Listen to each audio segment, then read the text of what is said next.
voudrais commencer par un petit message personnel, qui est un message personnel pour chacun d'entre vous.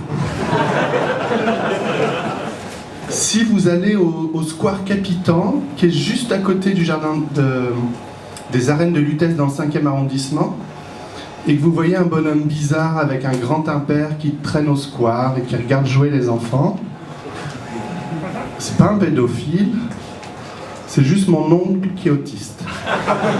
Donc n'ayez pas peur, vous pouvez emmener Martin et Pierre, il n'y a pas de souci. Je te redonnerai l'adresse.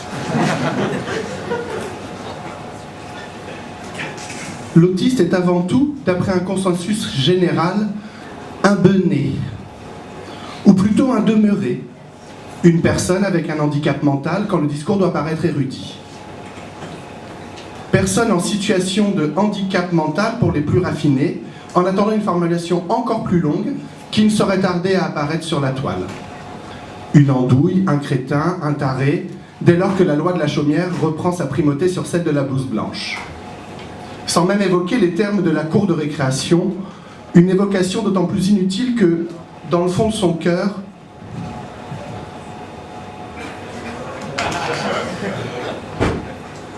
chacun aura formulé ces termes en premier.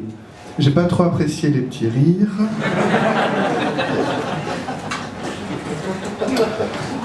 Tant d'histoires pourraient être contées à ce propos. Chaque jour en apporte de nouvelles. Je dois l'avouer, de l'avis de ceux qui me rencontrent pour la première fois, je suis idiot. Profondément idiot. On m'a dit que mon seul espoir en pareille circonstance était de ne pas ouvrir la bouche et d'espérer que l'autre remarque mon regard qui, paraît-il, reflèterait encore quelques traces d'activité neuronale intelligente.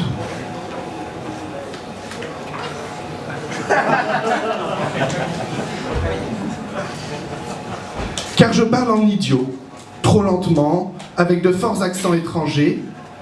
L'une de mes petites joies est d'ailleurs d'écouter les gens essayer de deviner quelle est mon origine, laquelle va de la Bretagne à la Moldavie orientale, en passant bien sûr par le Luxembourg, la Roumanie et autres régions reculées de la Suisse, au patois proto-rétro-alémanico-romanche indéfinissable.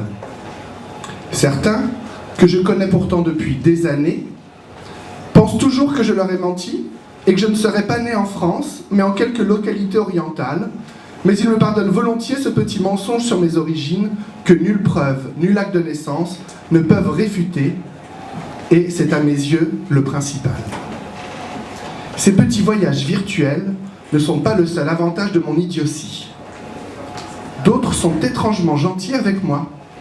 Telle caissière m'explique, parlant lentement pour que je comprenne, comment prendre le sachet avec les articles qu'elle a gentiment mis dedans.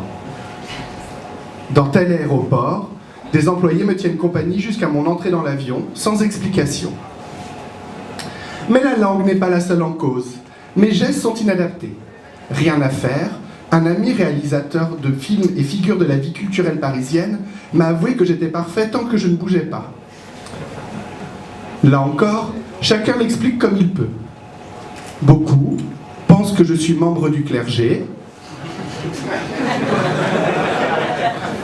10 fois par an, on me demande si je suis curé. Face à mes dénégations, on sera parfois sur un séminariste. Là, je suis loin d'une telle sainteté. Des amis juifs, quant à eux, me soupçonnent soit d'être un rabbin, soit en passe de le devenir. On fait remarquer que, élève d'une école talmudique, je me devrais de porter la kippa. Une ancienne camarade de classe m'a rapporté qu'à l'issue d'un conciliabule de couloir avec la prof, on avait conclu que j'étais plus juif que juif, mais sans le savoir. D'autres ont une explication différente. Je suis homosexuel. C'est évident. Il suffit de regarder comment je marche. Si je me rends un jour en Arabie Saoudite, il faudra donc que je fasse attention, que j'apprenne à marcher comme un pingouin, quitte à être expulsé vers de plus rafraîchissantes latitudes. Mais il m'arrive de parler malgré tout, d'évoquer l'autisme. Alors immédiatement, certains évoquent leur stance. D'idiot, je deviens petit génie. Ce qui, en dernière instance, revient psychologiquement au même, aptitude à l'extraction de racines 13e exceptée.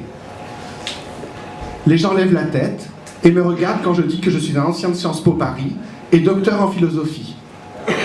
Certains, là encore, ne le croient pas. Faut-il s'en offusquer, fustiger la méconnaissance, certes dramatique, de l'autisme, pleurer le délabrement de la société?